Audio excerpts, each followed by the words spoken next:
फिर क्या होता है, नारद जी देखते हैं, नारद जी आ रहे थे कहीं से, देखते हैं कि यहाँ ये कोई मूर्ख व्यक्ति है जो संतों को गाली दे रहा है। संतों की पूजा तो भगवान संतों की पूजा करते हैं, गुरुजनों की पूजा करते हैं, और संतों से बढ़ करके, गुरुजनों से बढ़ करके दुनिया में कोई है भी नहीं। लेकिन ये कैसे बेवकूफ आदमी है कि गुरुजनों को गाली दे रहा है, उल्टा सीधा बोल रहा है। तब नारद जी कहते हैं कि क्या हुआ है? तो वहाँ व्यक्ति ने कहा कि लोग कहते हैं कि सत्संग में जाने से बैकुंठ मिलता है, लेकिन मैं तो सत्संग में खूब देर तक बैठा रहा, मुझे कुछ नहीं मिला। मैं तो बैकुंठ में जाने के लिए वो देख रहा था कि कब विमान आए, मुझे बिठा करके ले जाए, कुछ आया नहीं। वह बैकुंठ तो बैकुंठ, एक कप चाय पूछने वाला भी कोई नहीं। यहाँ आप लोग बैठे तो कोई चाय बनाकर कोई ला नहीं रहे पीने के लिए, है ना? उसका भी एक समय होता है कि आज समय से चाय मिले, समय से भोजन मिलेगा, सब कुछ मिलेगा, पानी। लेकिन आप कहीं सत्संग में बैठे तो नाश्ता बांटे, चाय बांटे, ऐसा थोड़ी होता है। आपका ध्यान सत्संग में नहीं लगेगा। तो वहाँ व्यक्ति ने कहा कि बैकुंठ की बात तो दूर, मुझे एक कप चाय पूछने वाला भी कोई नहीं वहाँ पर। तब कहने लगे नारद जी से, आप सत्संग की महिमा जानते हैं? आप बताइए मुझे सत्संग की क्या महिमा है? तो नारद जी ने कहा, सत्संग तो मैं भी करता हूँ, लेकिन सत्संग की महिमा मैं भी नहीं जानता। चलो एक काम करते हैं, ब्रह्मा जी के पास जाते हैं। ब्रह्मा जी के पास पहुंचे दोनों व्यक्ति और नारद मुनि। तो कहने लगे क्या हुआ है कि नारद किसको लेकर के मेरे पास आ रहा है, कौन व्यक्ति है ये? ब्रह्मा जी देखते हैं तो पूछते हैं।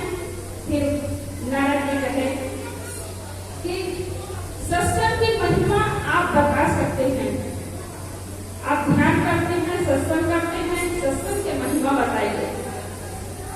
यहाँ व्यक्ति गलती से सत्संग में पहुंच गया था, किसी के कहने पर सत्संग में पहुंच गया, और यहाँ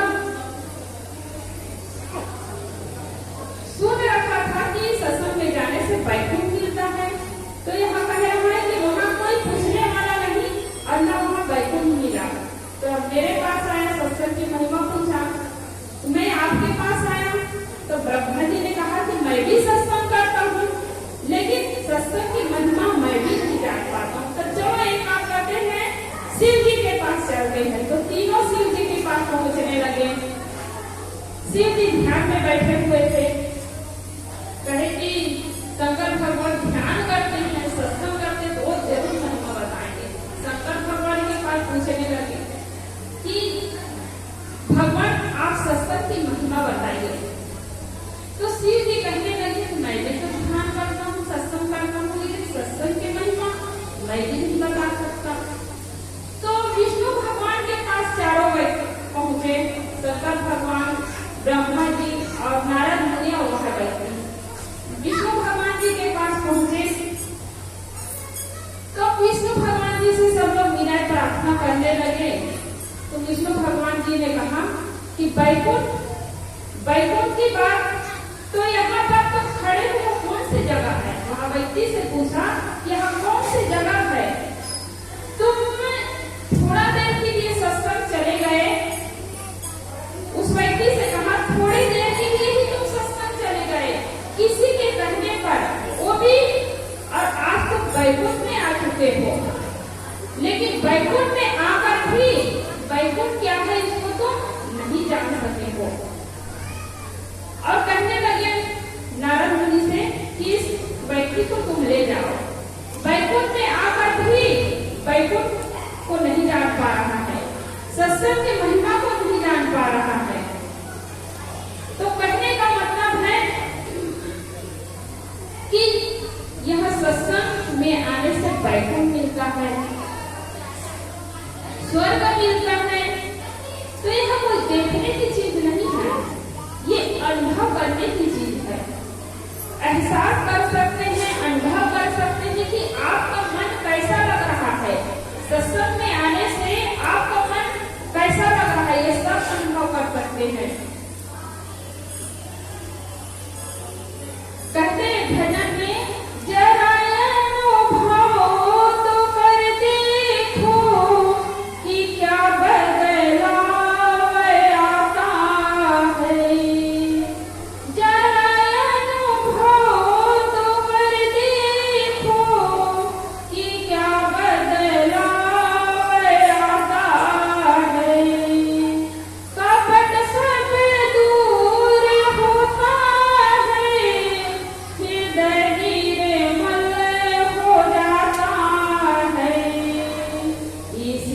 सत्संग सागर में सदा डुबकी लगाओ तुम, सदा डुबकी लगाओ तुम।